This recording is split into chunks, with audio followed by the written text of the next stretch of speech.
Moni. No. Tammy Powerful. Teddy.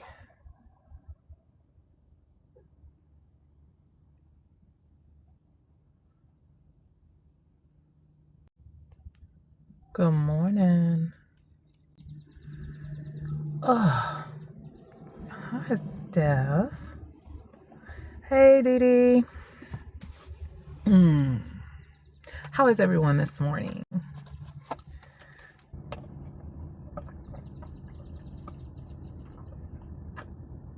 Hello, Kiki. I am in a very festive mood today. Surprise, surprise. No, I'm usually in a very good mood all the time. We've had moments. There have been things that have transpired, but here we are, boys and girls. So, okay, happy hump day.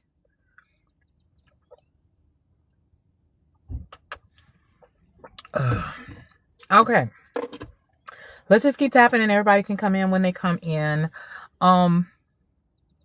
Yesterday I saw snippets of the day one in mini camp, and I have to tell you, I was very pleased. Very, very, very, very, very pleased. Oh yes, Mr. Will say he's two. He's been two since the beginning of the month. He went back. We're gonna get into that too. But just everybody just keep tapping. So I watched snippets of yesterday, and one thing I will say in this age of digital media, she said yes. We share the same sentiment, beautiful. We share the same sentiment.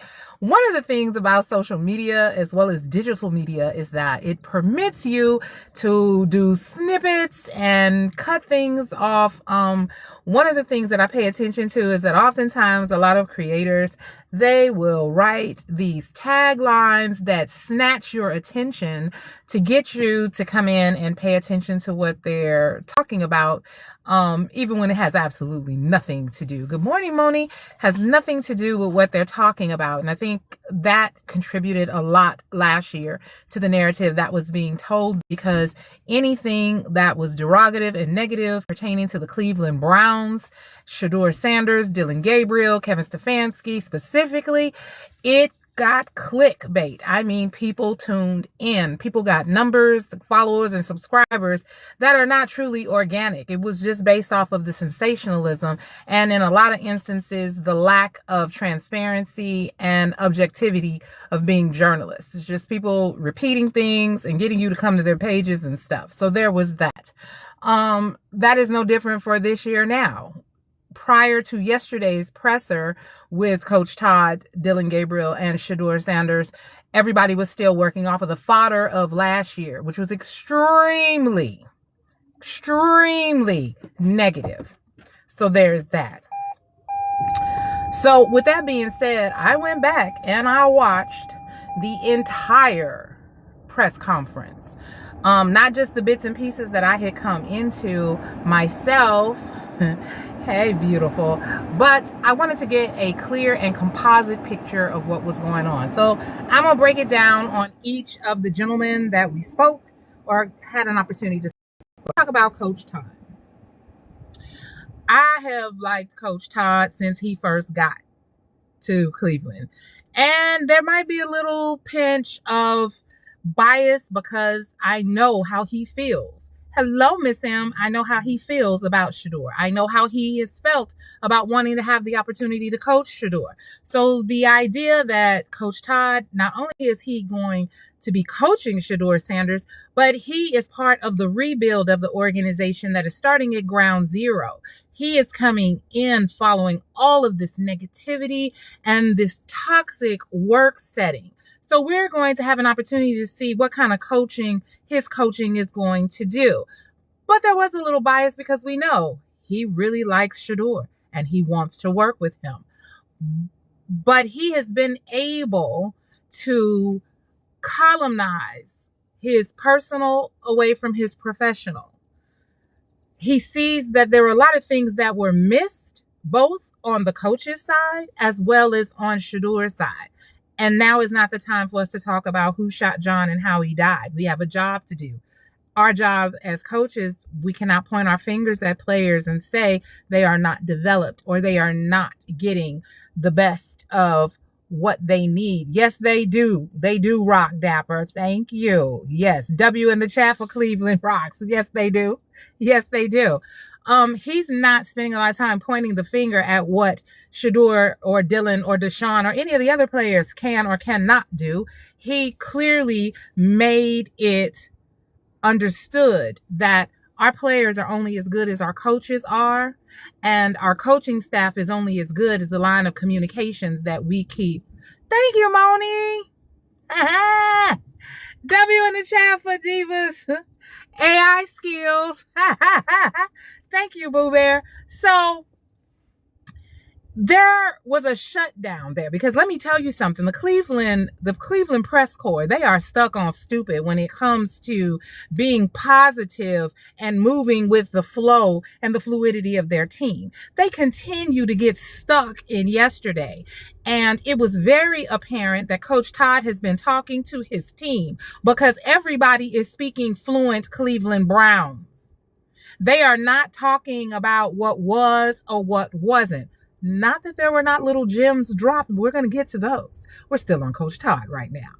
And when people attempted to ask Coach Todd and attempted to dismantle and take us back to last season, Coach Todd was like, let me go ahead and curtail and bring you right on back. This is where we are right now. And if there's any issue with my players, then I have to address how are we coaching them? I have to address how are we communicating with them? And for people that were not paying attention to that press conference, you saw 3 different people standing at that podium, but you heard one solid message. This is one team, one band, one sound. Nobody is above anybody else. We work together. We either rise or we fall together. There is no separation of, oh, well, this person did this person did that, because at the end of the day, it's either a W or an L. And the jersey we wear on our back says Cleveland Browns. So I was very pleased with Coach Todd and how he made that point known, and he kept it the consistent. Hey, boo. How are you this morning? Good morning, Lucilia. How he kept it very consistent in terms of how he delivered it. It wasn't brash. It wasn't abrupt. He did not avoid questions. He even went so far to let people know, okay, let's keep it light, people, because this is a voluntary training. This is not mandatory. Yeah, I talked to Miles. It's been via text message. But the same way you people don't have to be at your job certain days, neither do my players. I would love to have everybody here because, as we've discussed before, the mini camp leads up to the draft. It is a perfect opportunity for the coaches as well as the general manager to get one final look and see where are the gaps. Where is it that we need to fill in things? Does this group work well together or no? Maybe we need to go back to the drawing board. Maybe we need to pull some of the 1s, the 2s, and the 3s that's composed and see how that works together. I absolutely loved it. And then something that no one else is talking about, but let me go ahead and bring it to you. There was a photo and a video of showing Shador and Deshaun. Thank you, boo, of Shador and Deshaun, and they had these cameras on the top of their helmets. Those are called Progos, and the utilization of them is to give in real time a actual perspective of what the quarterback is doing when they are executing a play. It also gives the coaches audio so that they can understand how, thank you, love, they are understanding how the quarterback is interpreting and giving the plays in the huddle. Why this is significant for Coach Todd and his coaching staff? Because Coach Todd and his coaching staff is telling their team, as well as the rest of the world, that we are not just interested in the athleticism and the win. We are also interested in understanding how our quarterbacks are infiltrating and executing that. Because if we understand how they're doing that, then when we go to the when we go to the playbook, then we understand, okay, this is Deshaun's strengths. This is what Deshaun is doing when he's running this play. This is what Shador is doing. This is what Dylan is doing. How that is very important is if you have a quarterback room with 3 different quarterbacks and you have a actual and a precise understanding of how each of them moves, when it comes time to make certain plays, when it comes time to substitute people, you know which quarterback is able to do exactly what in an exact moment. You now have a solidified quarterback room. Coach Todd and Andrew Berry are on the way to creating a franchise. They are wanting to build a quarterback room that is unpenetratable. They are building on what they have. They're not trying to take more money out the bank and go spend it. I've got a veteran. I've got a successful and potent rookie. I also have one who's still hungry and has some drive in him.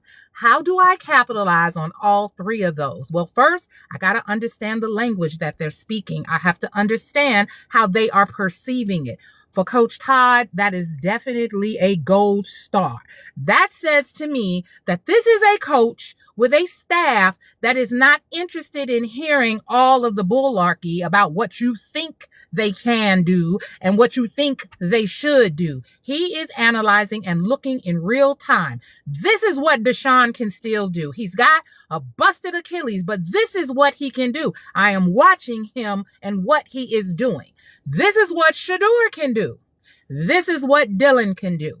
Now we can go back to Andrew and say, look here, this is what we saw yesterday just with them and the progos. We ran schemes, we ran routes, we ran to see what they were going to do. And this is what came back from that information. This is where we lie in terms of our quarterback room. These are our strengths and these are our weaknesses. Either this is going to work with what we have with our solid 3, or maybe you need to go back in that room and work it out.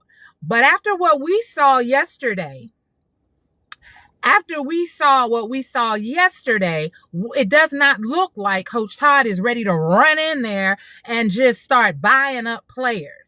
And he also made mention that we're not even in pads and everybody is not here. But I love the fact that all 3 of his quarterbacks were in the building, because this gave a rough cut of what we got at ground zero. So at ground zero, the competition says, this is what Deshaun does. This is what Shador does. This is what Dylan does. I have a good read on that. I can build from there. Now I can go out there and say, Quentin, Hannon, get out there. Dylan, this is what I want you to throw to them. Deshaun, I want you to do this. Shador, I want you to do that. Now I can see.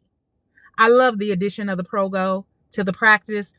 Kudos to you, Coach Todd. It clearly says that you are a coach you are about your business. The coaching is coaching, and we love it. This clearly is laying out a path for success. This is showing us that this rebuild, it is not just on paper. It is also in execution. And I absolutely love it. And I love the way he shut down Mary Kay. I do not like her as a reporter. I don't know her personally, but I do not like her as a reporter. She lacks the objectivity, the neutrality. She lacks the credentials and the responsible research and vetting that makes a quality reporter. It is very apparent that she is biased. It is very apparent that she is biased, and she doesn't know what she's talking about, because she's in the room now talking to someone who has a hand and a pulse on every member of his team, and he has no problems in answering your questions. He's not going to talk around them. He is not going to allude to things, and he clearly is going to protect not only the organization of Cleveland, but he is going to protect every single player on that team. You cannot come in his pressers and single people out and try to be negative. She tried it with Myles Garrett. Boo-boo, Coach Todd let you know he is on vacation. I would have loved to have seen him here, but he's not here. And let's be very clear and spill tea. Myles Garrett, the Myles Garrett? Hey, Shelby, he has well then deserved a break. He has well then deserved a break. If you played more than 50% of the season on Cleveland's defense last year, use tied. Not tired, use tied. Capital T-I-E-D. Tied. That man played for more than 38 minutes in every game before mid-season. He's crushed the single sack in a season record. It is because of his leadership and being captain of the defense that Cleveland was able to stay relevant in quantitative conversations about quality defensive lines. He deserves a break. He didn't make the voluntary mini camp. When it is time for him to show up, he is a captain on that team. He will be there with bells on. Mary Kay, mind your business and your manners. And that was courtesy of Coach Todd. He let you know that. You making a big deal out of nothing, boo-boo. This is voluntary. This is voluntary. And the last time I checked, Cleveland's defense was not where the problem was. And again, we'll give Coach Todd another kudo on that, because the people who needed to be in the building were in the building. The offense. You wasn't talking about that though, Mary Kay. You was trying to start stuff because he shut you down and he will not let you have at his quarterbacks. So then you tried to walk around the building and you wanted to shoot him up on the defensive side. Thank you, boo. And he was like, we're not having that. We're not doing that either. We're not doing that either. It's not that serious. He don't have to be here. Next question, please. Coach Todd. W in the chat for Coach Todd. He is doing an amazing job. We are pleased. Our team is in good hands. Listen at me. I'm starting to say our team. My God, today. I'm telling you, before the end of this season, I might actually be a Cleveland Browns fan. I don't know. But let's keep it pushing. Hey, ATAP. That part right there. So let's talk about the people that were in the building. And let's talk about Shedeur. No, let's not talk about Shedeur, because Shedeur is the meat and potatoes of this. Let's talk about Dillon Gabriel. Now, Dillon Gabriel, as I've said before, is in the most precarious situation right now. I have said it time and time again. I feel bad for the baby because he allowed Kevin Stefanski and Dan Lanning to coerce and persuade him to follow in their steps in a lot of negative and dismantling behavior. Yes, he did, Moni. And it didn't do him well, and we knew where it was going to go. Y'all acting like Sanders was that great. He's been that great, boo, whether he was in Cleveland or not. But thank you for bringing it to the forefront. We're talking about Dillon Gabriel right now. Stick around. There'll be lots of conversation for you to participate in as far as Shedeur. So please stay. Just stay. Right now, we're going to talk about Dillon Gabriel. So back to Dillon. Last year, he took some shots. Last year, he took some shots at Shedeur. We didn't like it. His girlfriend, she did not help the situation either. But what I can say about yesterday, and I am a firm believer of moving forward in positivity. Good morning, Butch.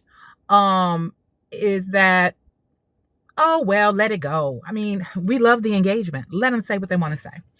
What I saw yesterday is you could tell he was a little uncomfortable, but what came out of his mouth, it was not like last year. It was not like last year. It is very apparent. Moni, you know me. It was very apparent that Coach Todd has had conversation with his team. And the same way that he is not going to let other people divide and create anarchy with his team, he's had the conversation with the team as well. Because like I said yesterday, their conversations, it was one band, one sound. Thank you, Shelby. Hello, TT. Hi, Sweet Red. And the fact that both Coach Todd as well as Shedeur let you know that even though you don't see Dylan, unlike how it was handled last year, he is still part of the team. He is still a member of that quarterback room, and his input is valued. And they are going to protect and include him regardless of what other people say. Thank you, beautiful. Hi, Tina. And I think that was what made yesterday very different with Dylan Gabriel. Now, we all have our own personal feelings about him and how, and that is to come when you love and care about somebody. And we do. We love and care about nephew. And if you come for him, you say something crazy, you have struck a chord. But we also understand grace and forgiveness, and we are in this moment of winning. We are in this moment of celebrating how well our nephew took a situation that was so abysmal. It was so atrociously negative. The attempt to assassinate his character and take him down a peg, or so they thought. Hey, zealous. And in that moment, he stood triumphantly. He stood in honor and loyalty, first and foremost to his to his God. There's that. The next thing is he understood, I am a member of this team, and regardless of what other people choose to do on this team, my job is to stay loyal, defend, and protect anybody who is wearing the brown and the orange. And he did that. So when Dylan Gabriel did the things that he did, quite naturally, we were pissed. And we let him know. And we let him know. So now we also understand that Karma, she's a bad girl. She is a bad girl. And she shows up. She shows up when you least expect it. But what I can say for Dylan Gabriel that was very different than what we saw last year is the people who are surrounding Dylan Gabriel now, they are not going to permit people to come for him. They are not going to permit people to attack him and treat him piss poorly. He is a member of the Cleveland Browns. And the same way that people are letting go of last year in reference to how they were treated, they are demanding and expecting that people do the same thing with him. We do not know what is going to happen to Dylan Gabriel. It is very apparent that the predominant competition is between Deshaun and Shador. But we're not going to treat him like he is not in this room. We did that behavior last year to one of our quarterbacks, and it didn't go well. And it's not going to happen on this watch. And I love that about Coach Todd. I also love that about the other quarterbacks that are in the room with him, as well as the other team members in Cleveland. Karma is the power in this moment that is taking care of Dylan Gabriel. We all have to answer to the things that we say and do. And there is nothing that can request and get retribution like karma. So spending a bunch of time talking about what he did last year, like Shador said yesterday, we're here right now. That's last year. That's last year. The fact that he is in a room with people who have been taught honor and grace. I am hoping for him that it is helping him so that wherever it is he's going to land, or if he's staying in Cleveland, that his experience will be better than last year, because it was not a winning situation for him either. To be used and toyed with as a pawn for other people's ulterior motives, creating a false sense of security, making you believe that you are something you are not, and treating you as if no matter what's going to happen, they're going to protect you and take care of you. And when it got thick, they got thin and left you to fend for yourself. Now, as adults, these are lessons that we have to learn. And sometimes somebody pulls us to the side and they say, hey, young man, hey, young lady, I need you to get it together. This ain't that and that ain't this. But in this particular situation, it was apparent Dillon Gabriel didn't have that. But what he did have is a teammate named Shedeur Sanders, who has been taught to protect your six and see what's coming and going in front and behind you. And even when the shots were fired, Shedeur Sanders said, no, don't do him like that. And we're not going to do that. And I'm not participating in that either.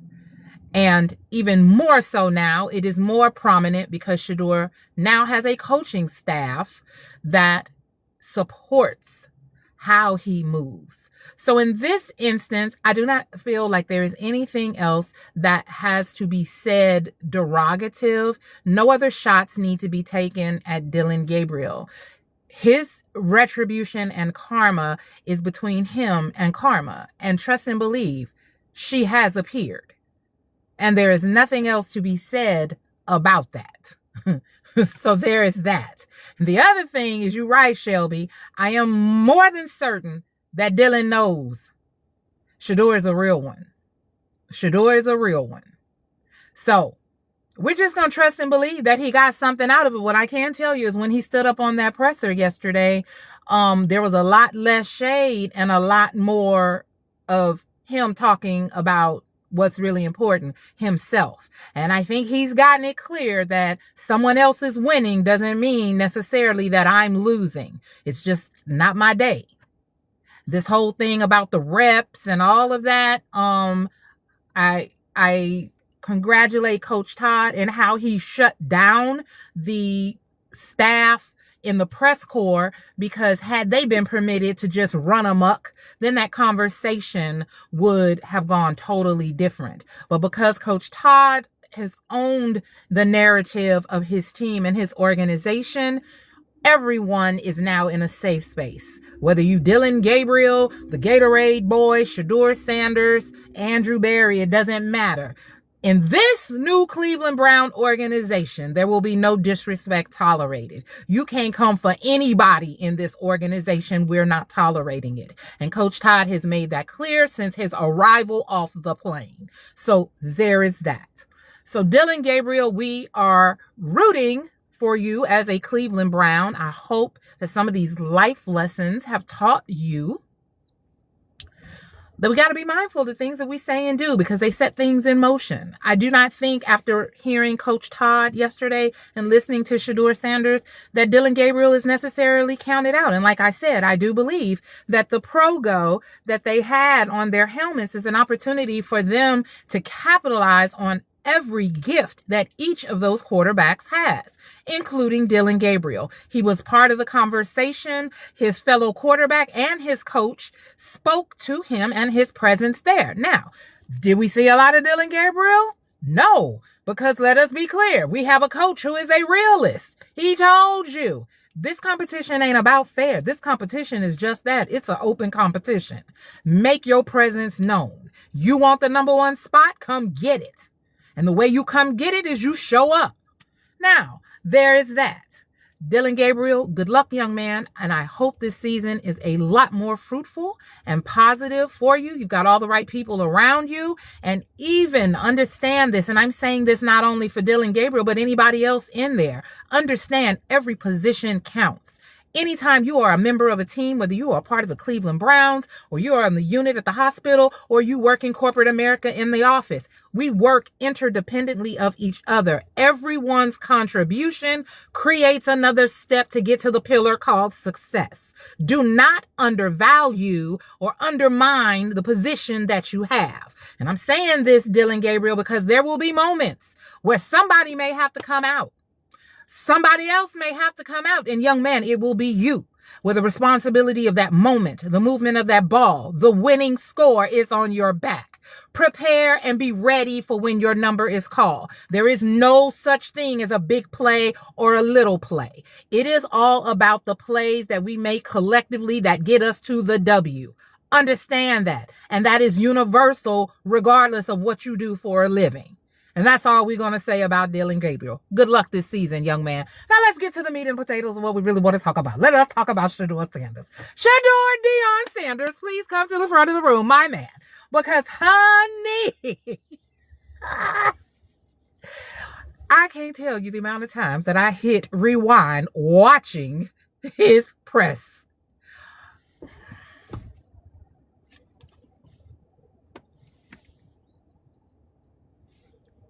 When I tell you that Pilar Sanders and Deion Sanders were wherever they were, jumping up and hallelujah and high-five in the air to the Lord up above, because when they baby boy got up there on that mic, my God, today. Hold on, I gotta take a sip, because this right there. Happy birthday, Kumi! W in the chat, and everybody tell Kumi happy birthday. Congratulations on making another rotation around the sun. Congratulations for making another rotation around the sun. It is not an easy thing to do, but you did it, love. May God continue to bless you with favor, grace, mercy, and all the things that you ask for. May your heart and arms be overflowed. Okay. Let's get into Shador Deion Sanders for a moment, shall we? And we're going to take it from the top all the way down to the bottom. So let's talk about this new look. Because remember, at the end of the season, Jimmy Haslam said that Shador has got to do some things. He's got to do some things. And Shador is a student of the game, honey. If you tell Shador he needs to do something, doing something is what Shador is about to do. When I tell you that he is chiseled, baby, that jawline is sharp, okay? You probably have heard me say this. Mass aerodynamic. What that means is Shador has always been a solid young man. Always. He's 6'3", 6'4", 215, 220. That is solid. But Shador has always been like solid.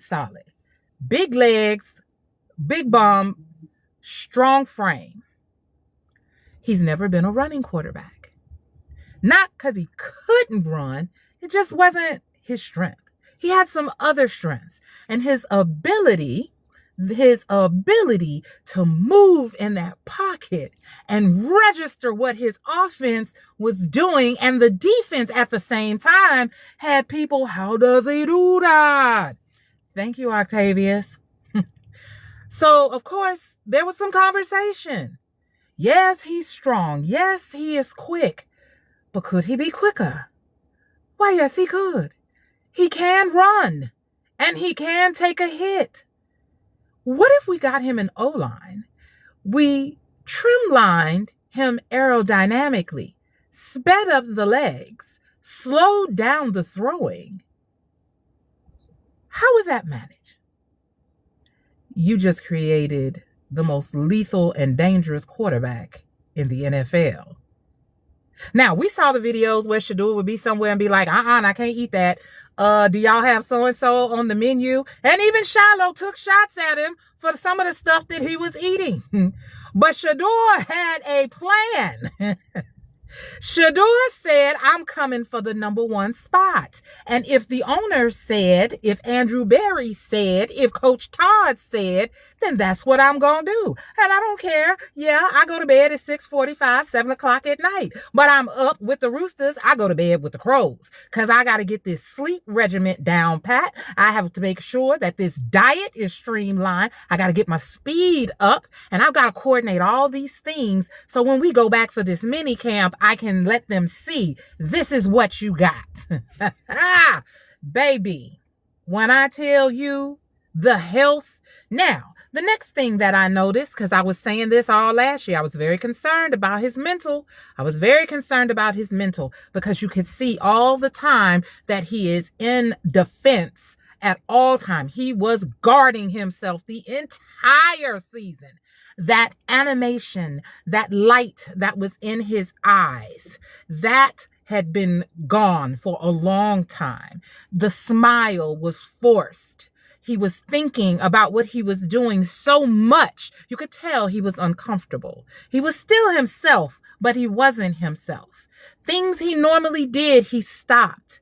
The the affection that he gives when he breaks space barriers with people, it was gone. The laughing, the natural camaraderie that he had, it was gone. It was replaced with this eagle eye sharp radiation where he is constantly looking and listening and watching everything that he said and did. It changed.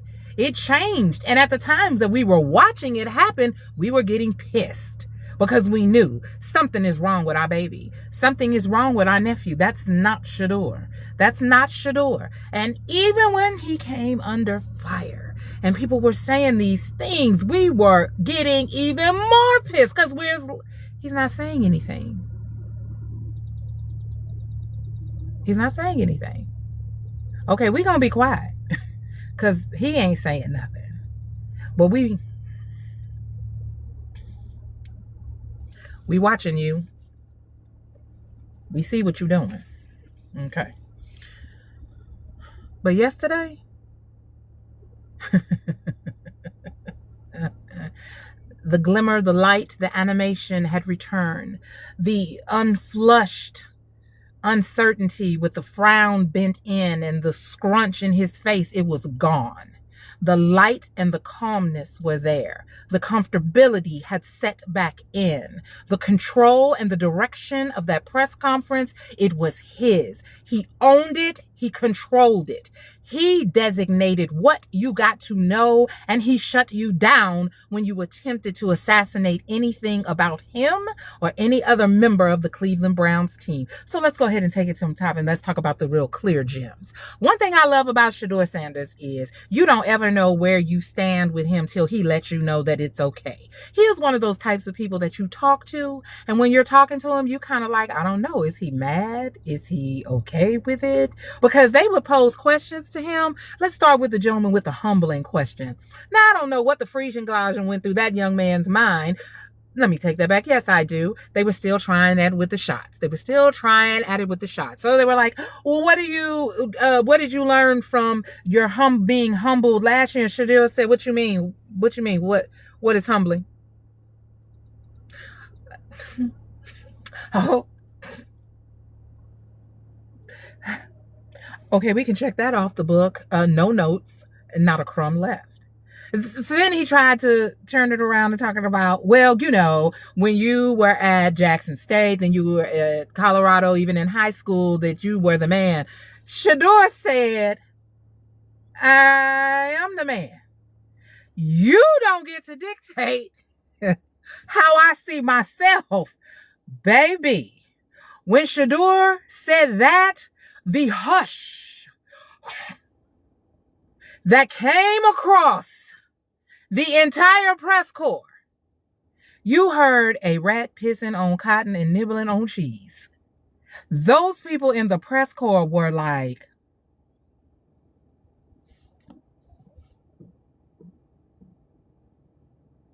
you could never. And then the baby accidentally knocks the mic over and says, mic drop.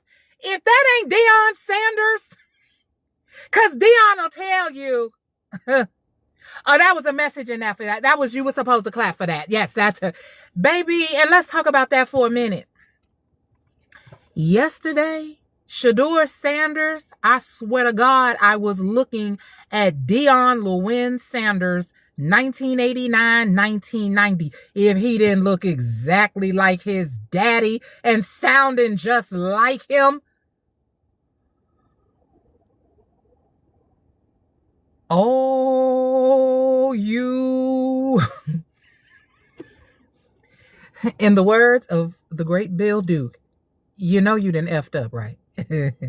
You know y'all done effed up now, right? He got a coach in the building that supports him, is talking to him, and letting him be himself. Now, you'd have thought after the little humbling statement that they would cease with the foolishness. No. They still attempted to come with it, but Shador had something ready for them. Because, see, after that humbling statement, here comes the questions about what they think about this year. And Shador's like, I don't really get into what was happening last year because we right here right now, and you got to be where you are right now. I don't do negativity, but y'all gotta do a different job about this negativity. You want us to win? Well, in order for us to win, you got to have a winning mindset. So y'all got to shut it down with all this negativity. Baby, laptops across the world in every sports reporting room. Click. They couldn't get it out fast enough. Oh, snap. He's back. I told y'all, if they ever put that number 2 on him ever again, it was going to be a problem. It was going to be a problem. Now, he is present. He is present and counted for in the 2026. But he has receipts. And the Sanders are the greatest masters in keeping receipts. They ain't gonna hold you, but they're gonna let you know. I'm letting you live, but I saw what you did. I heard what you did. Now I'm just letting you know, because I need you to know that I know, so we all know at the same time. Because, baby, what came after that was, how you gonna say somebody can't learn something and they got all the way here? How did you get all the way here and you didn't know anything? And that was a double entendre, because he wasn't just talking about himself. He was talking about everybody that they come for in a Cleveland jersey, whether it's him, whether it's Dylan, whether it's a member of the defense.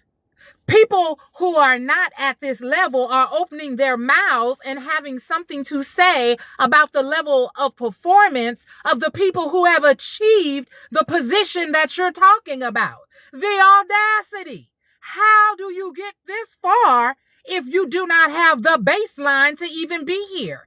How dumb do you sound?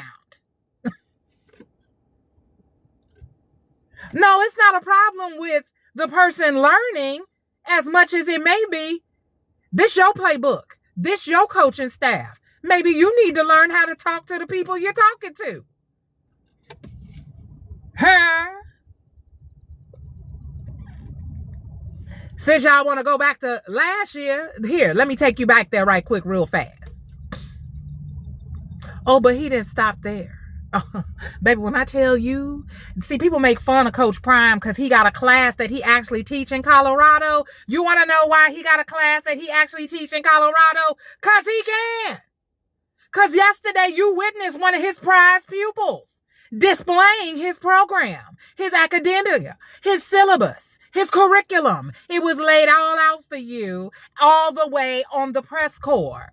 Yes, Shador Sanders holds a PhD in the studies of Deion Sanders. He gave it to you. Quick book and scroll. Rolled it all out for you. He managed to control and manipulate that press conference with the ease and direction of a natural-born leader. He ate, left no crumbs. He read people, brought them back in. And by the end of that press conference, you was ready to sing Kumbaya, go to Michael's, get you a shadow box, put your 12 jersey in there, and get online and buy you 2 more number 2 jerseys and sing Go Browns Go.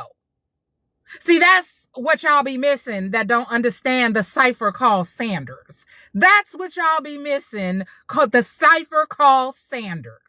Y'all so busy hating outside the club, you can't even get in the club. And we be giving you free tickets and you just be ducking and dodging them. Oh, I don't want that. Oh, I don't want that. I don't want that. You sound like complete freaking twits is what you do. That baby gave you everything you needed to know and then some. But y'all didn't stop there. No, you just kept on coming. You kept on coming. You still wanted to talk about last year. Shador said, okay, let's talk about last year. Well, what do you think is the difference? I actually get to practice. My coach actually talks to me. Bloop, bloop. Bloop, bloop. You didn't see that one coming, did you? You didn't see that one coming. Huh. Baby, that is Shador Deion Sanders. If Deion Sanders and Pilar Sanders didn't do nothing else with their kids, what they taught them how to do is you don't ever let nobody dog walk you mentally or intellectually. You are intelligent. You are who you say you are. And when you leave a room, you make sure they remember your name. You don't have to be loud. You don't have to be brash, and you don't have to be ignorant. Be actual, accurate, and precise in the delivery of what you say. Make sure they understand and they hear you. And then you walk away. You don't have to sell anybody on no bag of goods. You have a name that is good as gold wherever you go. And if they got a problem with it, then the problem is with them. It is not with you. Let us be very clear. Shador Sanders does not need the NFL, but the NFL definitely needs Shador. Definitely needs Shador. And where y'all messed up at is y'all let Andrew Berry go get a coach that gives a damn about him. Remember, pro goes. Pro goes. The fact that they had practice yesterday in a voluntary practice and Coach Todd had his quarterbacks wearing progos, that says to me this is a coach who believes in the organization and he believes in the players that are in that room. And he is going to use everything in their arsenals to create a conducive and collaborative quarterback room. There will be no skill unused, and they're going to understand the language and the movement of each of those quarterbacks, and they're going to put them to use. Oh, yes, they are. Now, the franchise player, you looking at him in this backdrop. His name is Shador Deion Sanders. Please understand and believe it. You ain't got to like it. You ain't even got to want it. But what you need to know and understand is this young man's energy, his charisma, his leadership, his ability to control himself and maintain superior emotional intelligence is something to be studied in a masterclass and will be. But Coach Todd Monken, General Manager Andrew Berry, owner Jimmy Haslam and Dee Haslam, along with that locker room, they believe. They believe. And if you don't believe anything else, understand it right now. Today, as you are sitting here and you are listening, you hear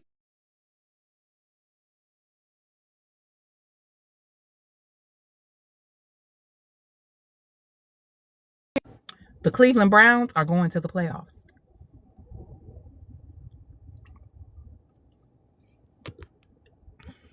The Cleveland Browns are going to the playoffs.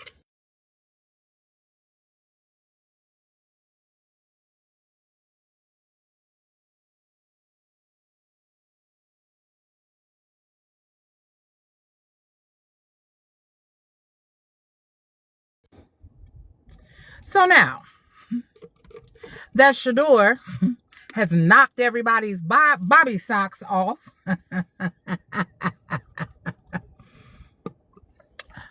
the best part of the presser is when y'all won't win no more than 4 games.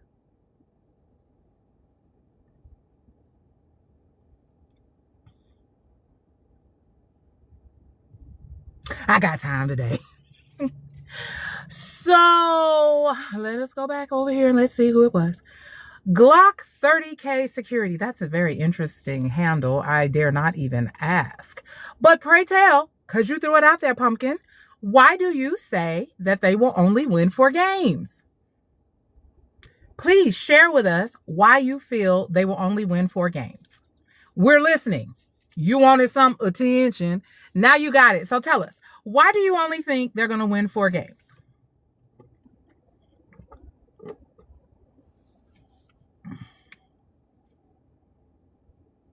Who's been on top of the division for years? Who?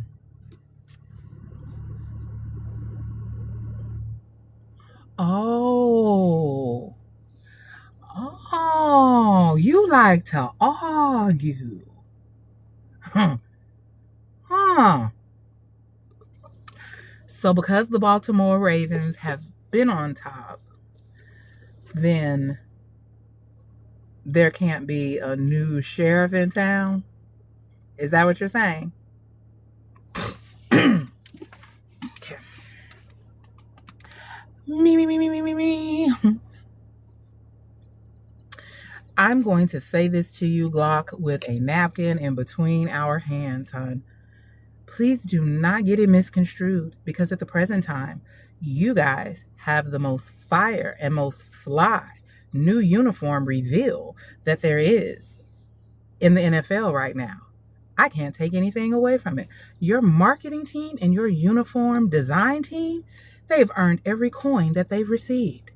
But putting together a quality uniform and maintaining a team that can meet the demand is two different animals. And yes, Baltimore has been an exceptional team. They have earned the right to be at the top in the AFC North. But do not get it twisted. The Baltimore Ravens is not a team that got it out the mud and started at ground zero.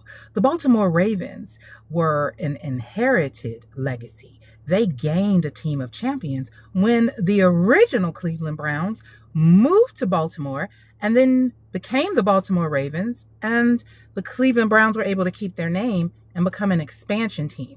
So you got a leg up, and we're going to let you make it on that. And yes, you were at the top of the AFC North for a really long time. But there is a new day and a new legendary era that has begun. The new kings of the AFC North are in Berea. They are the Cleveland Browns. You all had never had a Shedeur Sanders. You didn't have all the components that you have in place right now.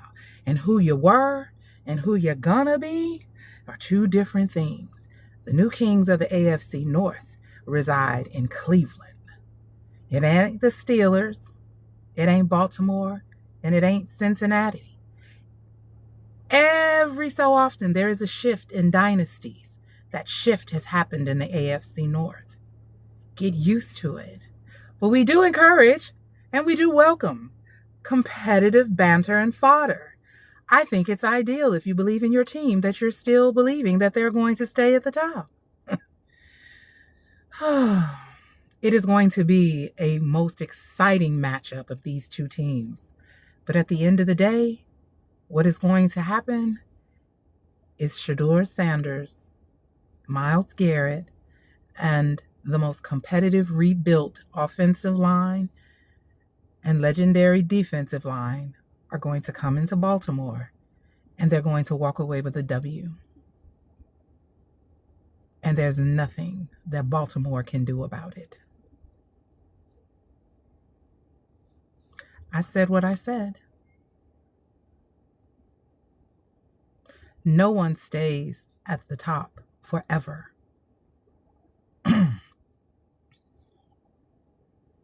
Shedeur Sanders can easily take this team to 10 or 11. Shedeur can easily take this team to 10 or 11. Shedeur was able to perform with no preparation, no O-line, no coaching. It has been validated and verified. There was no coaching being done with Shedeur at all. And even with that, had the season had 2 more games, he would have surpassed other quarterbacks in they had all season.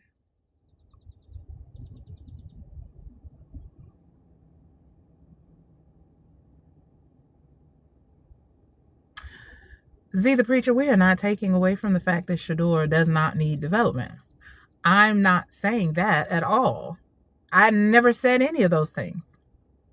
But what I did say is, because of who he is as a player, and because of what is now being put in place for him, he is now going to be on a winning team.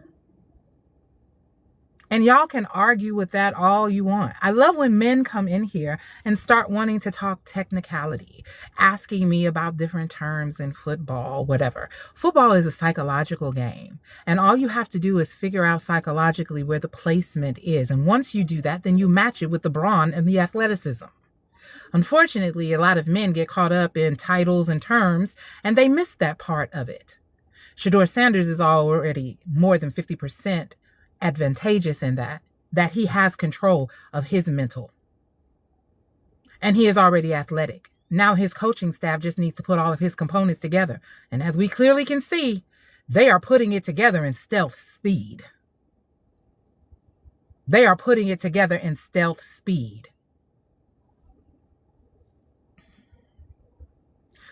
Z the Preacher, you don't have to be better than those teams in order to win. You just have to know how to execute. And that's what a lot of you are missing. You think because statistically and by who's on these teams that manages. And it's not. Because you can take a team of nobodies and with the right coaching and fundamental understanding, they can be made into a winning team. But go ahead and hold on. Hold on to that mindset. I said what I said. I said what I said. And when we're in the playoffs, because we going. Oh, boy.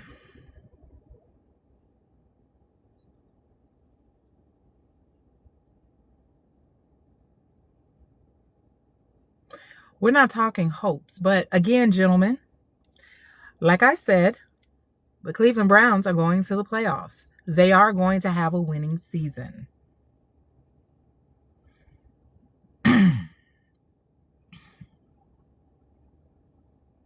And we're talking the playoffs, sir, because before you get to 3 years, you got to take this season. Thank you, love.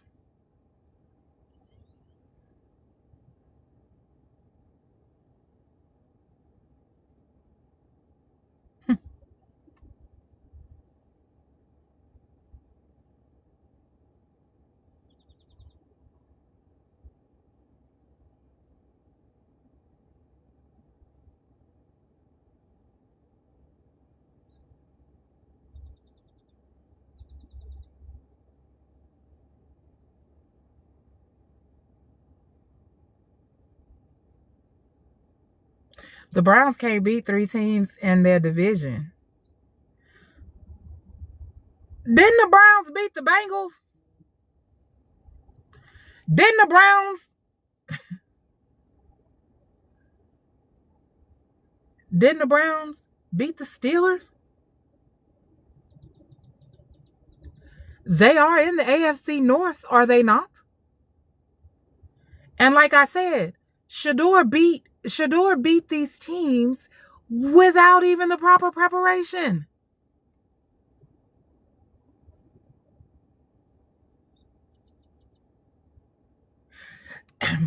Let me share this with you, gentlemen. Shedeur don't have to prove anything. He doesn't have to prove anything in comparison to any of these other quarterbacks. Shedeur just has to go out there and execute and perform. Period. And he let you know that in the presser yesterday when he shared with you that even in practice now, the conversation is different. He's practicing with his wide receivers and they're having conversations with each other. We have to practice as if we are playing so that when we're playing, it's just practice. What you just did, we can't do that if we out there for real, for real. We got to tighten that up. See, that lets you know that you are dealing with a team that understands the concept of that.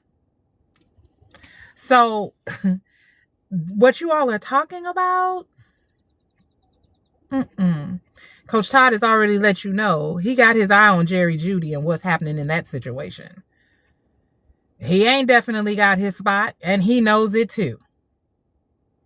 And we have the draft that is starting tomorrow. the whole point of the majority of the offense being there, and I'm so glad that the majority of the offense was there in the building, is to ensure that we get to see where our gaps are. Z the Preacher, we're not taking anything away from Lamar. We're not taking anything away from Lamar. He is an exceptional quarterback. He has done an exceptional job in leading his team. And the Baltimore Ravens have been an exceptional team. They have earned every award and every place mark that they have received. I'm not saying that I got to tear down this team in order for the team that my quarterback plays for to be great. But what I am telling you is this. The team that my quarterback is playing for, they're going to be at the top of the AFC North. They are the new kings of the AFC North. Now, you ain't got to like it or even agree with it, but I said what I said. I said what I said. Y'all go with it. Shedeur played with less than no support or development from his coaching staff and still ended up playing better than most. There's 2 rookie quarterbacks with a 300-plus yardage game, 3 touchdowns, and 1 run-in touchdown. 2. That's Joe Burrows and Shedeur Sanders. And Shedeur Sanders is allegedly this lackluster quarterback. Go play in the grass and go play with your mama. You made that up.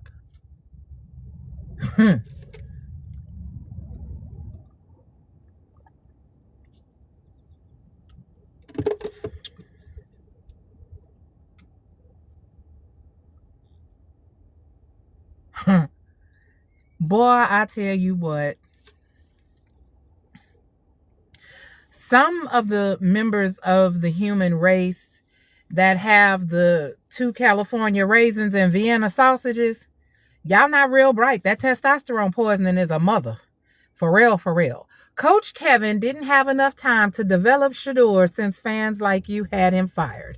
Okay, so here, let me go ahead and help you out, Pumpkin, since you're new here and you don't know. First of all, I'm not a fan. I'm one of Shedeur's internet aunties. There's that. There's a difference, honey. Fans come and go. We ride and love Shedeur, whether he wins, loses, or whatever. We are here for him, the person. He just happens to wear a brown and orange uniform, and we support him in that. So there's that right there. The next thing is, when Jimmy and Dee Haslam called to let us know that there was going to be a meeting of the minds as far as Kevin Stefanski getting fired, me and the rest of the aunties, we couldn't make that meeting. Are you dumb? Fans don't have anything to do with the firing of Kevin Stefanski. Kevin Stefanski got fired because he's trash. He is not a good coach. Period. There's that.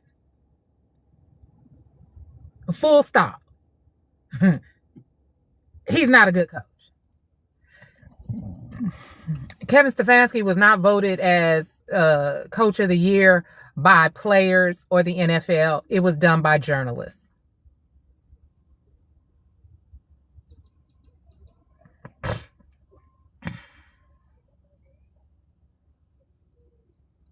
Because when the Players Association did their annual report card of performance, Kevin Stefanski was at the bottom of the list. The aunties didn't have anything to do with that, honey.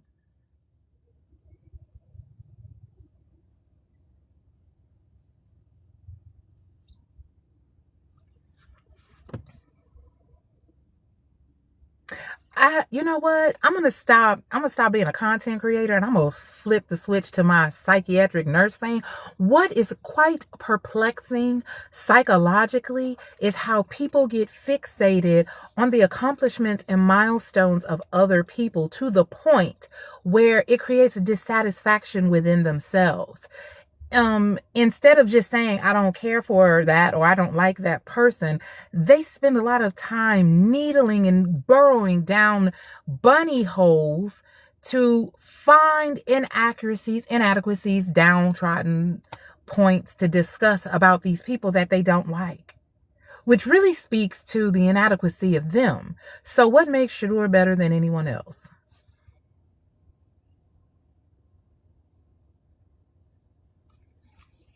I'm not doing anything about Kevin Stefanski. Kevin Stefanski is a coach that could not coach well. He couldn't. He couldn't coach well when Baker Mayfield was there. He couldn't coach well when there's been a lot of other players that were there.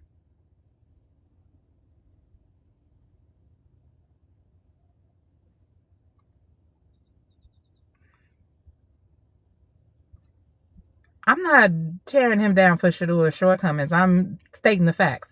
You did not utilize your time as a coach with a rookie as you should have. And it's quite evident because when Shador was let loose and allowed to play and gain the confidence of that locker room, it was quite clear and evident who was the problematic child in that room. His name is Kevin Stefanski. There is a different aura. There is a different energy. There is a different alignment, and he's not there anymore. That lets us know that the problem was him and his coaching staff. We haven't even seen real play, but there is a different behavior. There is a different mindset. There is a different movement in Berea, in that locker room. The other players have even spoken to it.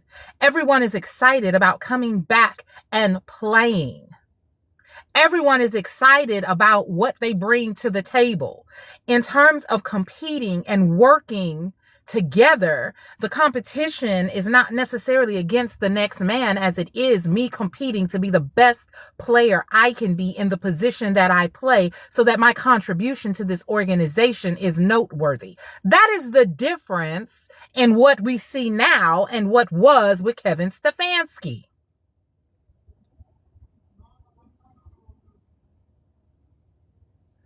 Well, maybe they don't want to coach, but we got Coach Todd and we good with it. And we got people coming talking about they want to play for Cleveland. Specifically, they want to catch balls from Shador. So I don't know what y'all talking about. But again, go play in grass and play with your mamas. We said what we said. The Cleveland Browns will be in the playoffs. The Cleveland Browns are the new kings of the AFC North. It is not to be it's not to be disputed. It is what it is.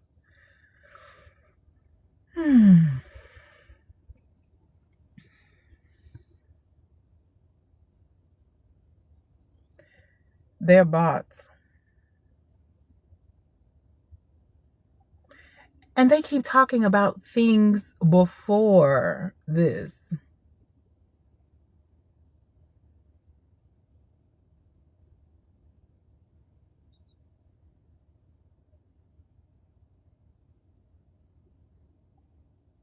Testosterone poisoning is a serious thing.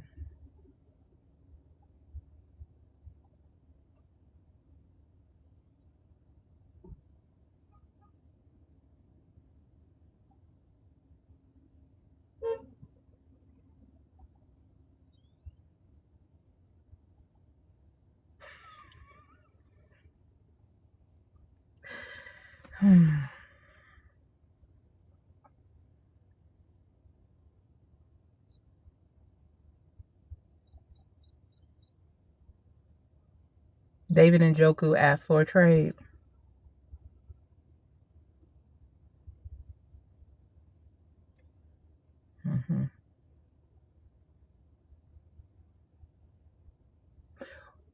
If he asked for the trade, where did he go?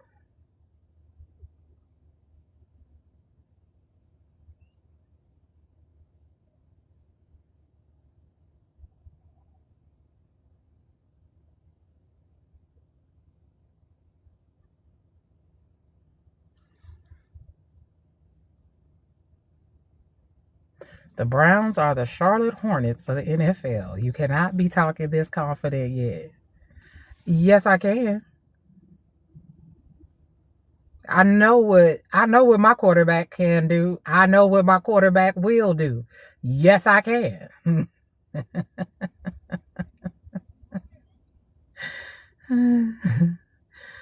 Oh, shoot.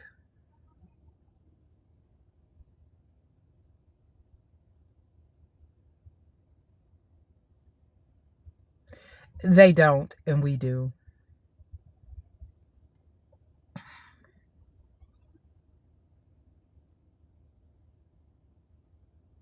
Shador has always played with less than and had to rebuild.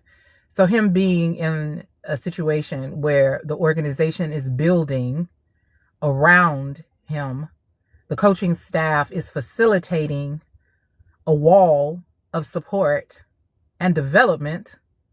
The other players are embracing and working together.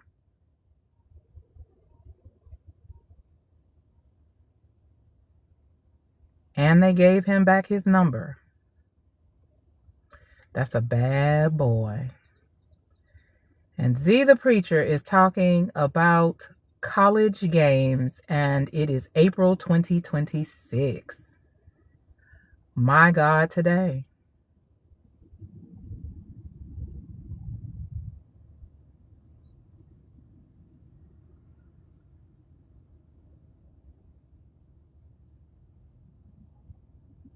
I said he has always done what he is doing now. Shador has never stopped doing what it is that he does. There is no such thing as a perfect player. Tom Brady has lost games. Patrick Mahomes has lost games. Dak Prescott has lost games. Troy Aikman, Joe Montana.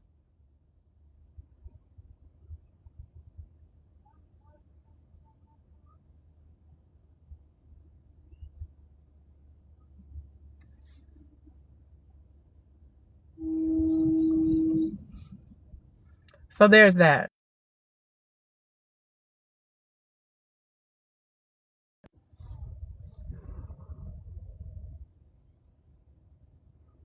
What about his college facts? I love when they try to go through his college. What about his college facts? What about his college facts that proves me wrong?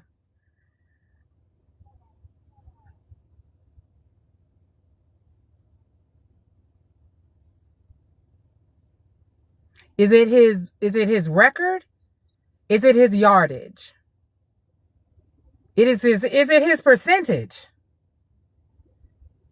They don't give out the Johnny Unitas Golden Arm Award just because, okay? Well, you know what? That's your opinion.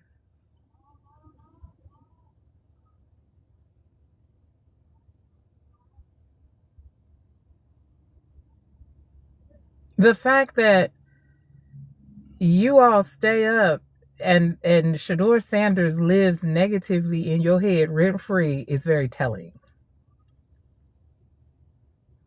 Extremely telling.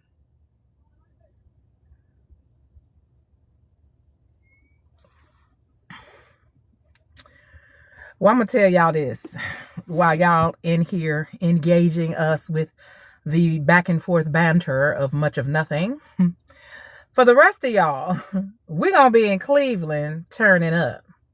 Now, did Baltimore play us at Cleveland this year? So that means we're going to play them in Baltimore next year. Or did we play them in Baltimore last year? I don't remember.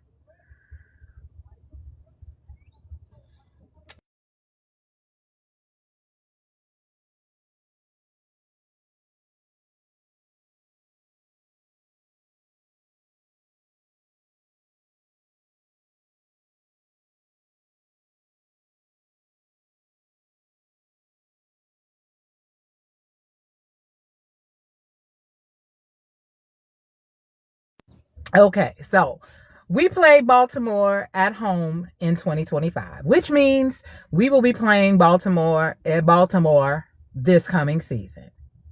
Okay, so there's that. So that eliminates the Baltimore game as one of the games to consider for the Internet Family Reunion. So still Atlanta is leading the race in terms of the game that we gonna go to for the family reunion. Unless, of course, there's some major developments in this draft. And then when we see the practices and stuff, we see something really explosive that makes us change our mind. But for right now, we are still clear that we want to see belt to ass to Kevin Stefanski in Cleveland when he comes back as the head coach of the Atlanta Falcons. It's just, There's retribution, as the great orator Sharkey from Any Given Sunday has shared with us.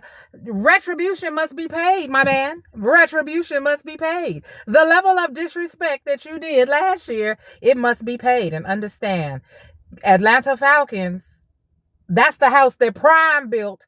But the Atlanta Falcons are coming into Cleveland. They are going to get mollywopped and be put back on them planes and sent back to the A with a L. With an L. Because between Shedeur Sanders leading the offense and Myles Garrett leading the defense, it is going to be a clinic on karma and retribution. Yeah, that quarterback you thought you was going to sit on the bench and clown and let your minions like Tony Grassi and Mary Kay Cabot rip to shreds. Your attempt to annihilate his reputation, dismantle who he is and the legacy that he came from. Now you got to come back into his house now. This ain't your house anymore. Yeah. Cleveland, this ain't your house anymore. Kevin, girl, you is in trouble. Yes, you is. Yes, you is. You is in trouble. Now, Shedeur is not messy, and he don't go about stuff. You know, he don't do a whole bunch of conversation, but he does keep receipts. He does keep receipts. Uh-huh. He remembers you didn't want to talk to him. You didn't even want to know, you didn't even want to acknowledge and give that man basic respect and say his name. You tried to act like he was a figment of our imagination, like he was just some Casper the Ghost just in the room, and you could not even acknowledge his presence. You wouldn't communicate with him, you wouldn't coach him, you wouldn't develop him. And that's okay. Because Coach Todd does. The rest of his team does. And Atlanta,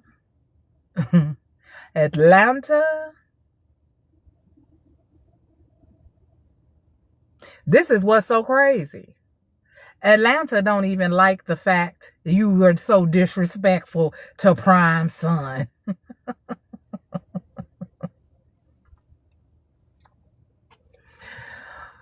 But they got something for you. They got something for you. Let's see. Let's pick. Gage, Luke, Hannon, Sanders, Quinshawn, Amani, Gage, Malachi. Oh yeah, Judy.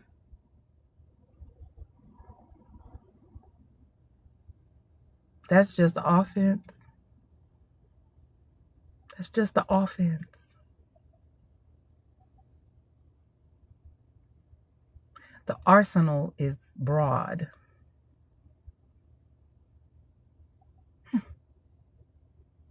Hannon and Q in the back.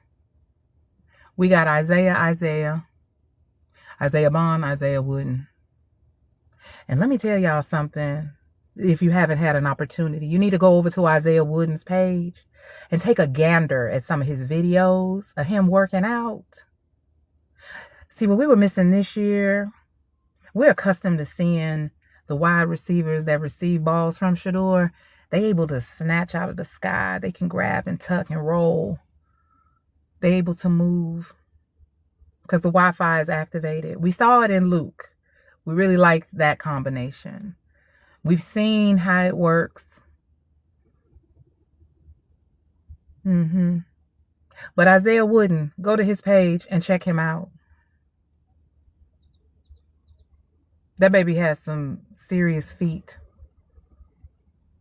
He's grounded. He's hungry.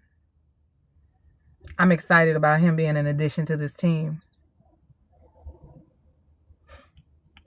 Don't sleep on Amani Marshall either. Go check that baby out. Malachi, Isaiah Bond, Fannin, Luke, Gage. Just like Shedeur, they need a little finesse. They need a little polishing. And what's so cold about them is they are not above it. They are not above it. And that's just the people that are running the ball and catching the ball. That ain't even talking about the beast of an O-line that is being put together. Kevin girl, you is in trouble. And your little girlfriend, Tommy Reese, he's not out of the retribution square either. You tried it. You tried it.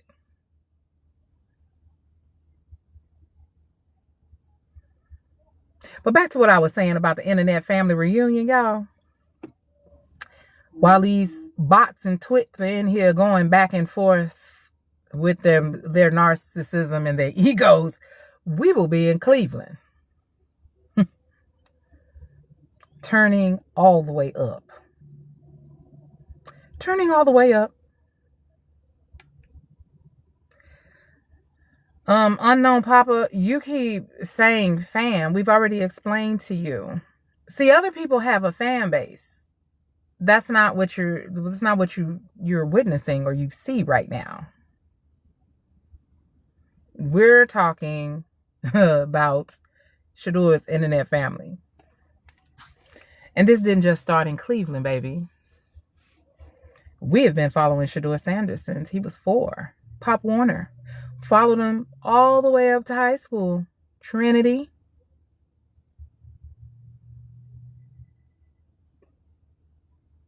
Then the Jackson State. Then the Colorado. Now to Cleveland.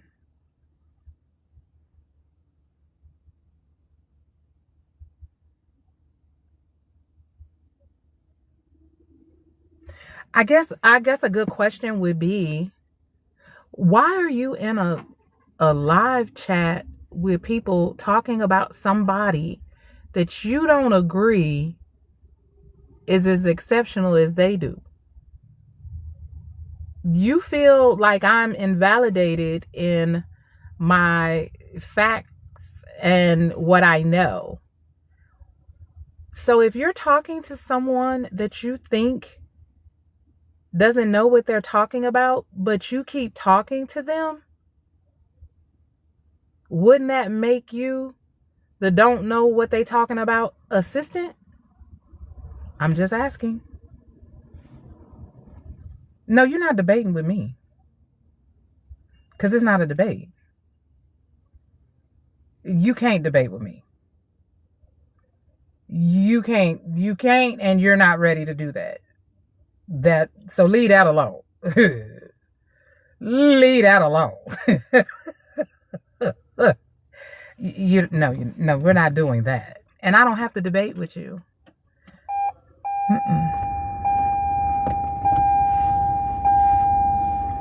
See, when you know something is factual, when you know that something is correct and you are convicted in what you believe in, then you stand on that. And there is no other conversation about it.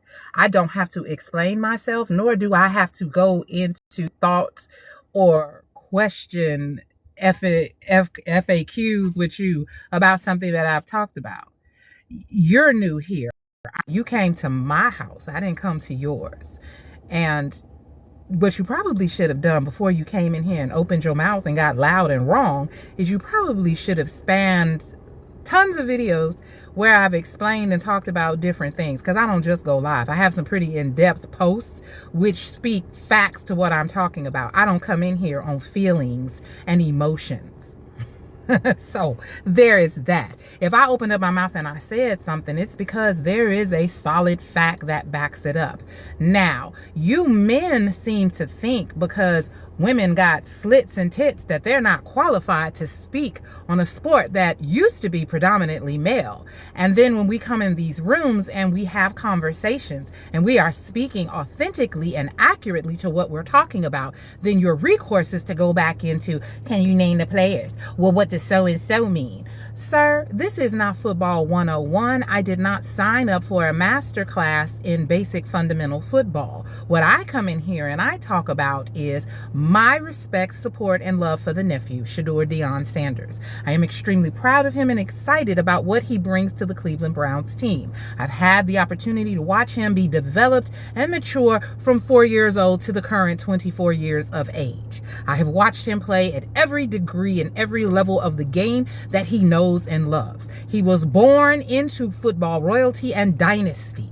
That is factual. He did not just reappear or show up one day just because his daddy is Deion Sanders. He does carry the name, but the talent is what has gotten him where he is. You can't just show up in rooms and keep showing up in them same rooms because your daddy's name is Deion Sanders. That's not how that works. And for the last infinite time, if people would please stop using nepotism in the wrong sense. But since we are here, let me go ahead and crack the book open and give you the true definition of that. Nepotism, meaning you are using your relationship to someone else to achieve a position greater than the standard or status you deserve to be, simply because of your relation to them. That is not Shedeur Sanders. He has not used his nepotism to get him where he is. He has worked his ass off from day one to get here. He is here because he legitimately deserves to be here. And even with everything that everyone has attempted to do to dismantle, deconstruct, and disintegrate his happiness and his position, he is still standing here. Yet here you all come in here talking to someone about something you do not agree with. I cannot imagine why you would do that. The time that you have wasted, the moments of your life you could be spending doing something better than that. Like going over there and encouraging everybody in the Baltimore fan chat groups to get out there and go buy those jerseys. I don't know if that's going to do anything, though, because the top selling jersey is a brown and a white one with the number 2 on it, and it's in Cleveland. But hey, support your players. Do what you do. We love it. It's called competition. It's called fair play. We support it and we respect it. But what you can't do is come in here and attempt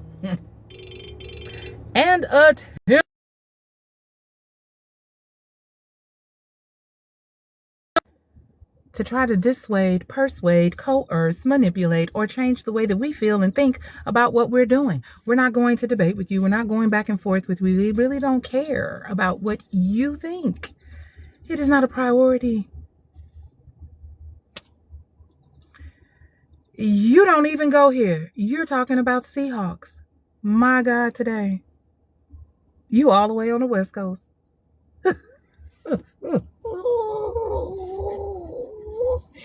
And the Seahawks ain't been shit since Marshawn, Richard, and Russell left. So there's that.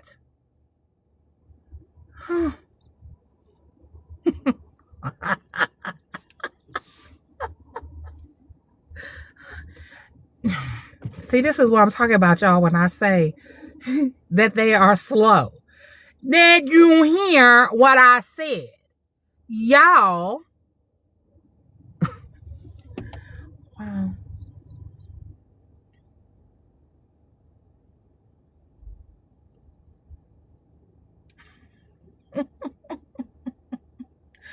Shelby, girl. Oh.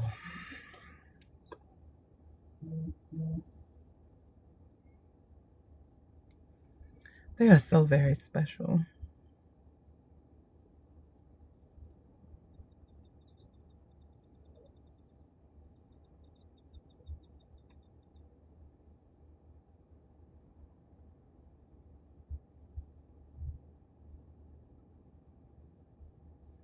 I'm interesting. Thank you.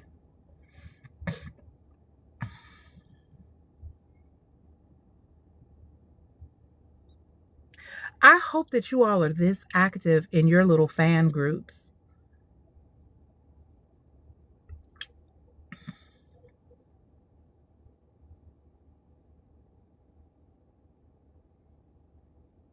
Especially the gentleman who professes to be a Seahawk fan. I don't even know how you lost your way and found your way over here to the Midwest.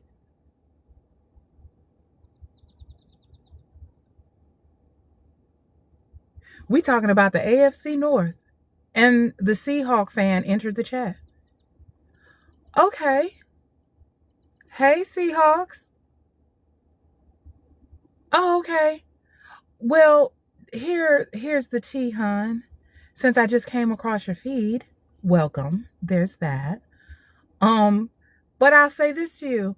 I came across your feed and you came in here with all of your fodder.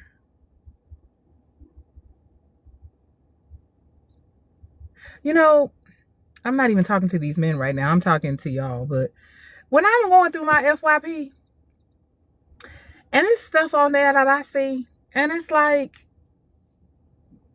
especially when it comes to the bashing of Shador or any member of his family, I just be like, they crazy. And I just keep on scrolling. I don't go in them chat rooms and engage them.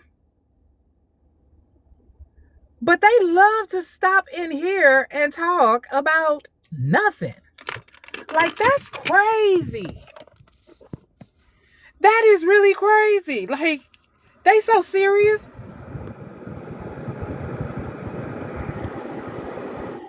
Like, why do y'all do that? That's insane. It needs to be studied. It needs to be studied. Okay, so everybody that's in the chat, can y'all please Seahawks Super Bowl champions so this little person can feel good about his team?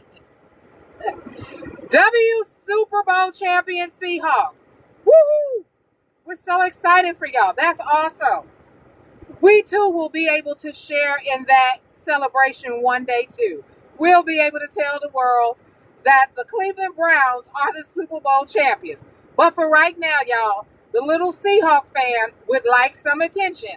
Please give him some. W in the chat, Seahawks Super Bowl champions. Okay. Woohoo. Woohoo. Thank you, Glorious. They crazy. He wants to be acknowledged. He is not getting enough acknowledgement. Hold on. Let me put my phone up here and let me give you some love, honey, because apparently you need an internet hug right now. And I want you to feel to feel as special as you think you need to feel. Woohoo! Way to go, Seahawks. Okay. You have a blessed day too, hon.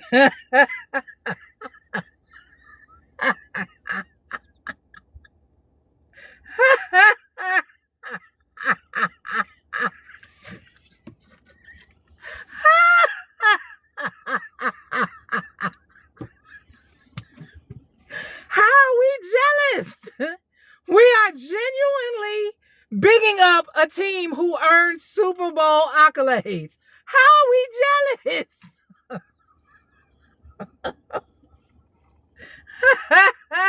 We're not jealous. We done already told you our team is going to the playoffs. That is the first step to getting to the Super Bowl. How are we jealous?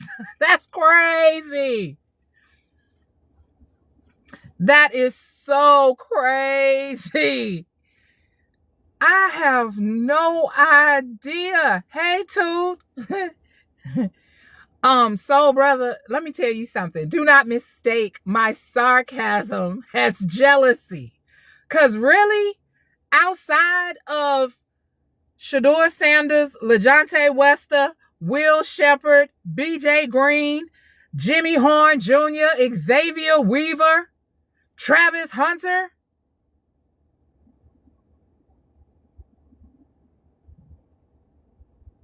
in the words of the great orator Mariah Carey, I don't know them. I don't know nobody else. I don't really care. And only because of how piss poorly they handled the transition of Shador's change from college play. I forgot Cam and BJ. Yes, I did say BJ. I didn't say Cam. Yes. Shador's transition from collegiate play to the professional is when we turned up the volume to keep an eye on what was going on in Cleveland. But do not get it twisted. We love the nephews and we follow and support them. We don't belong to a team. We belong to them. So there's that. But I'm not jealous. That's awesome that your team went to the Super Bowl. We're not talking about the Seahawks. I'm certain there's a fan group and a chat community that is established that supports them. It's just not over here.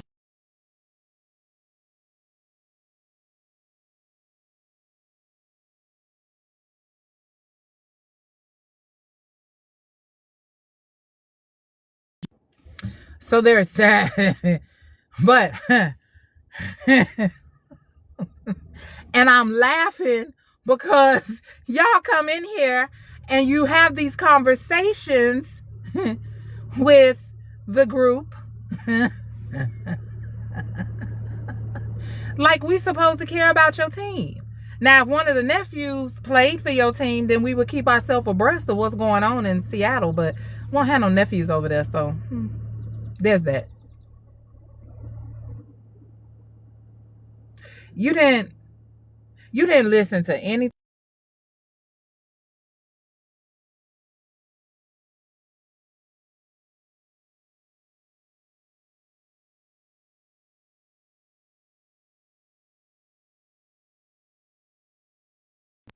You didn't listen to nothing I just said.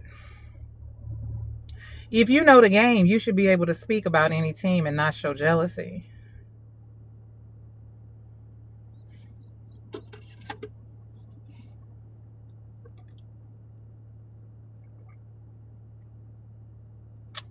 Well, welcome, alum. This is what I'm talking about. See what I'm saying? That's all we saying. I am not jealous of anything. And do not get it misconstrued because I am focusing on a particular team and a specific player to denote that I don't know the game. Knowing the game and choosing where I place my focus are two different things.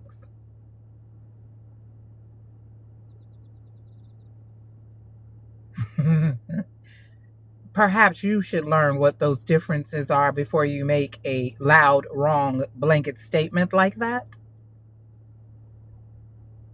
See, saying that someone doesn't know the game is talking about not understanding the position or not understanding why they do a play that they do or not knowing the difference between offense or defense, touchdown, touchback, those sort of things. We're not talking about that. We're talking about the essential development and the maturation climb of a particular player that we're interested in following. And continuing to make loud and wrong declarations like that really speak to what you don't know versus what I don't know.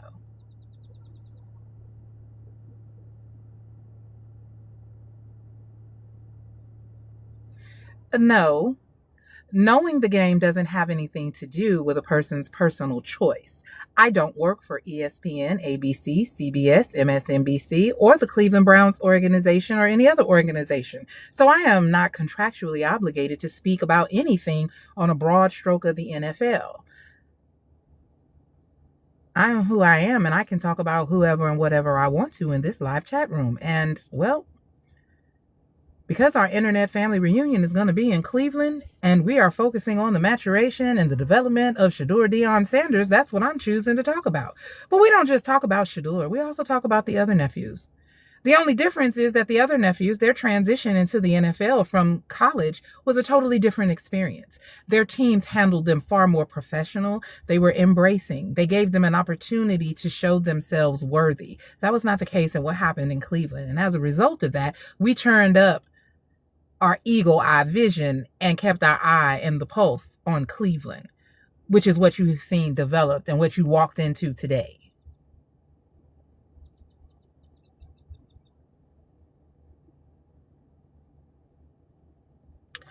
And you sound like a Fanatic fan's assistant because you still staying in here. There is no way in hell if I thought somebody was a Fanatic fan, would I even engage or talk to them?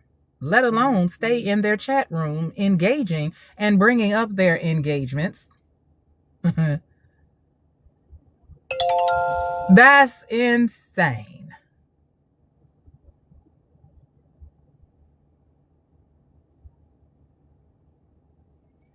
Exactly. We don't just talk about Shador. Hey, Janita.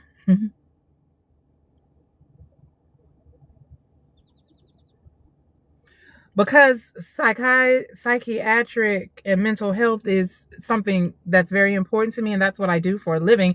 We talk about a full range of things. It's just that yesterday was day one of the volunteer veteran mini camp, and so we were discussing and breaking that down. That's what you came into. It's insane because you know I'm correct.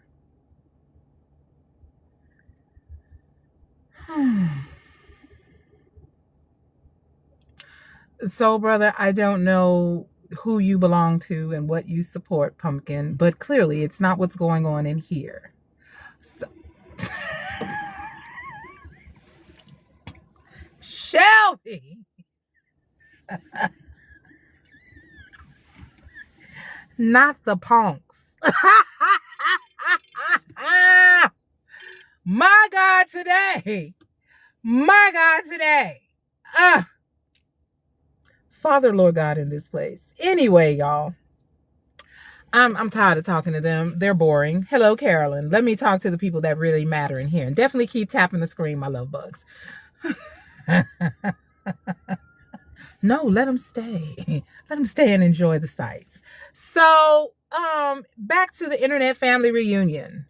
Time is ticking, family. And if you paid your deposit already, please check your emails because the balance payment instructions are in.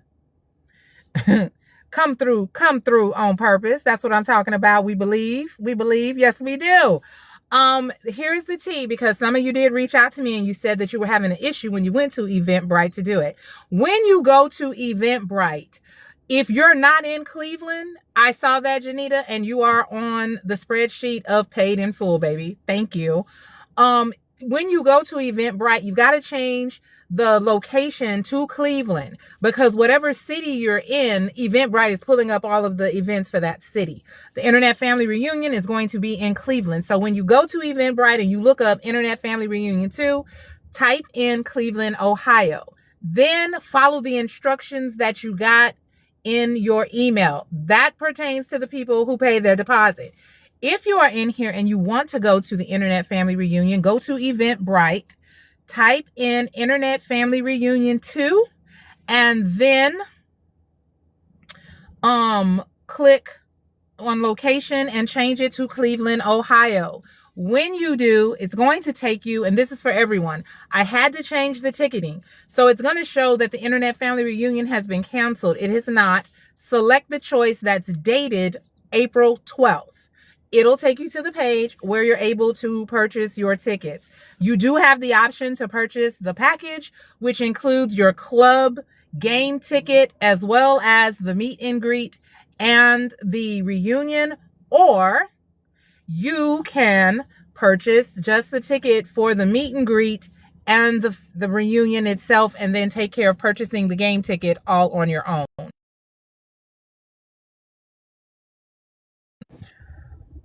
If you have any questions, please DM me and we'll take care of that. So there is that. If you have not done so and you would like to contribute to the community give back initiative for the students in Cleveland, and I cannot stress enough at this time, those babies need everything that we put in that basket. With all of these school closures that are happening in Cleveland, a lot of these children are going to be affected. The majority of these schools are in some of the lower income neighborhoods, and these children already had socioeconomic challenges before the closures were announced. Now that the schools are going to be closed, and several of the educators and administrators who were there in the schools supporting the children have either been laid off or they have been reassigned to other campuses. So the products that have been delivered to the school, Miss Whitney is making those into care packages and giving them to all of the students before they close the doors.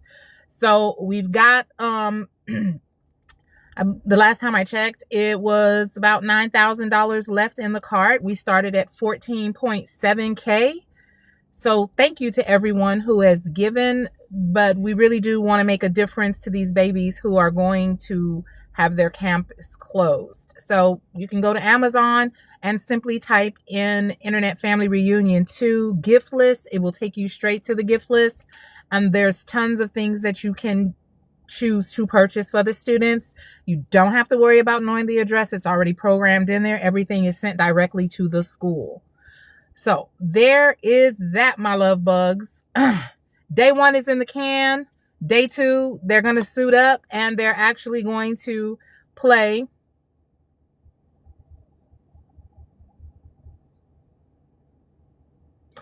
At least you're doing something for your community. Your football knowledge is questionable. Now, soul brother, I was going to let you live. I really was. I wasn't going to open the library today, but you insist. You want to keep pushing the envelope. So now the envelope has now gone across the cliff, and now I'm just going to have to open the library. Library is now officially open. First and foremost, Pumpkin, I don't even live in Cleveland. I live here in Houston, Texas. And this community give back initiative, this has nothing to do with anything except in the community of Cleveland. There are a bunch of disadvantaged children who need the love and support of people that may not even know them, but have the means of supporting them. Since you took the time to stick around and you want to be so derogative, nasty, and unknowledgeable, perhaps you should take your same little finger and press the button and type in Amazon.com. And when you get there, type in Internet Family Reunion 2 gift list, and then go in there and make a purchase. Buy some pencils, send a box of pads, buy a case of water, but for God's sake, do anything except being a mindless nincompoop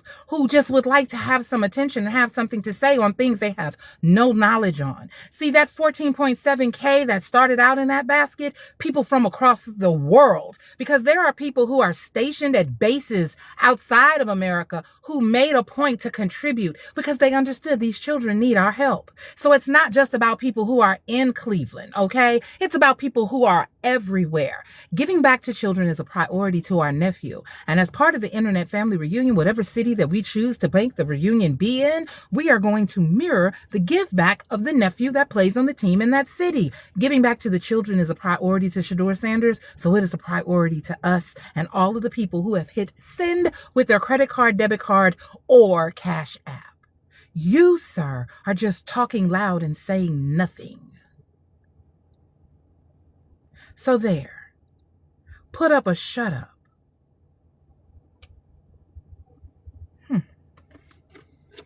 The audacity. Okay, Orlando, and he may. And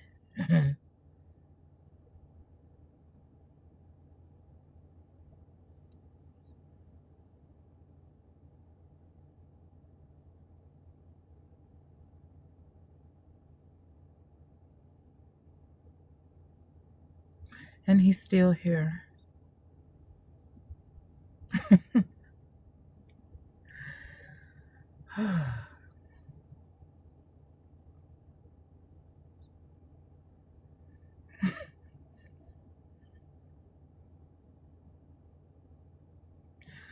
But what I can tell you is, with all that talking he doing, I still ain't seen a notification that he went over there to that gift list and bought anything. ain't bought nothing. But you talking loud and not saying nothing.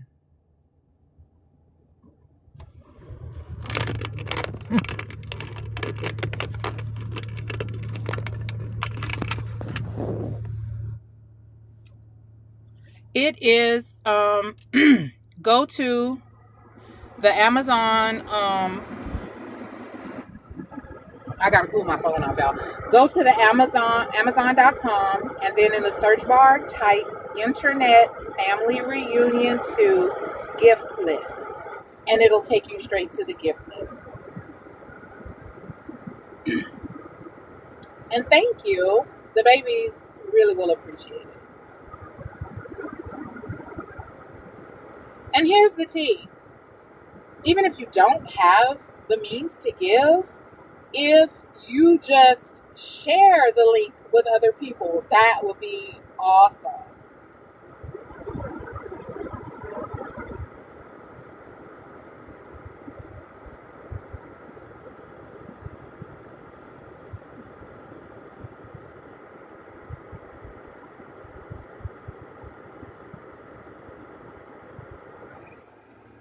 He talking about delusion at its finest, but he's still in here talking to the people that's quote unquote delusional. That makes you the delusional assistant. That's crazy.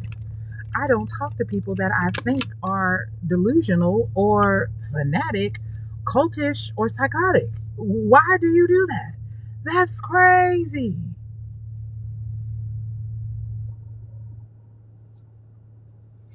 Oh, to answer your question, baby, this is some shade of burgundy. Don't laugh at me. Whenever I go, the only color I can tell you is that when I color my natural hair, it's a color by Schwarzkopf. It's called Ruby Noir, Noir. But I have been every shade of burgundy and Merlot there is. I'm really like, and I did this before where I cut all the red off and then I went silver fox. But my hair is not all the way. Oh, my lips. Okay, Diva, you can block them. You can block them. I am wearing a clear lip gloss. So I know you can Club 83. What the hell? What are you talking about on my lips? This is just clear. Please tell me you're just talking about clear. Please.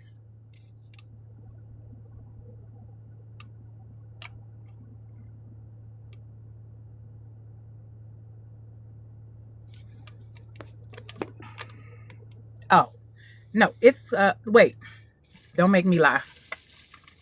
Hold on. What is this? It's Dragon Fruit by Fenty. I would show it, but every time I try to show somebody something and not gatekeep, then I get a love letter from the talk of tick. And I'm about sick of them right about now. So there's that. But no, it's the Fenty. It's the Fenty Skin. Their Fenty Treats. Their lip oil. It's Dragon Fruit. Thank you, boo. I got and forgive me because some of the people that come in here and the stuff they be saying, it'd be like suspect. So I apologize. I meant no harm, honey. She said, "Oh, the lips." I was like, "Oh my God."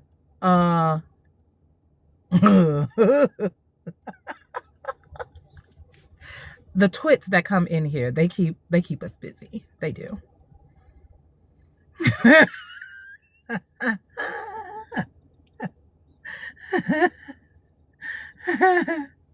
They keep us straight busy with the utter foolishness.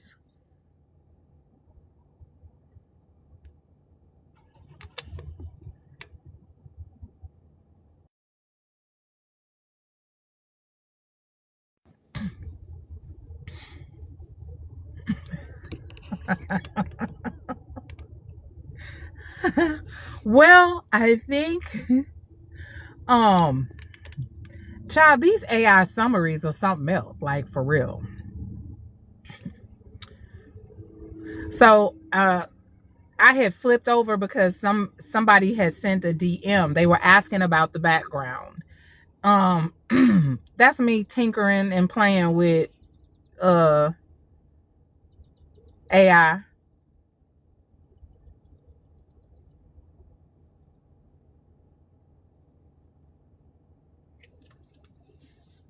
Oh, you fine, boo.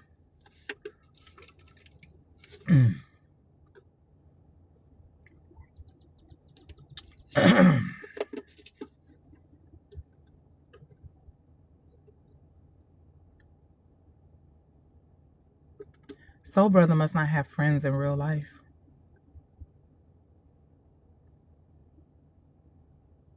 There's no way in hell I would be in a chat group talking to people about stuff I don't like or agree with. I don't spend my time trying to convince people how I think.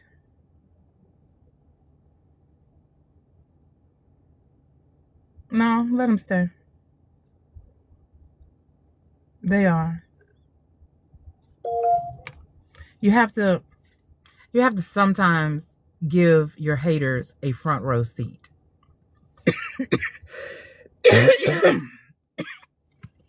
Yeah. Old Star Child, it was excuse me, it was open a few times, but we're back. So anywho, my love bugs, I'm gonna get off of here. that then would make you a fan.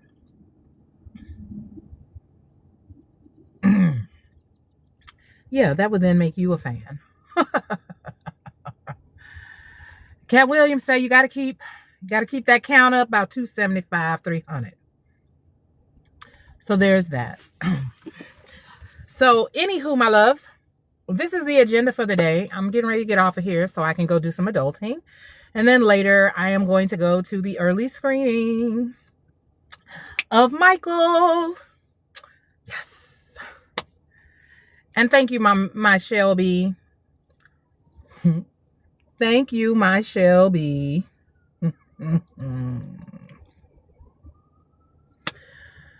Oh, thank you, Janita. I'm gonna go over to the chat group and tell you about that. But nonetheless, that is what is on the agenda today for me. I hope everyone else has a wonderful day. And then we'll just keep our FYP open so we can see the highlights from today is what's going on in the mini camp. I am excited. Anyway, child, I'm finna get off of here. Soul Brother is quite delusional, bless his heart. But as always, love bugs, go out there and do great things and protect your peace and your mental health. Didi, get off of here. Stop talking to this clown.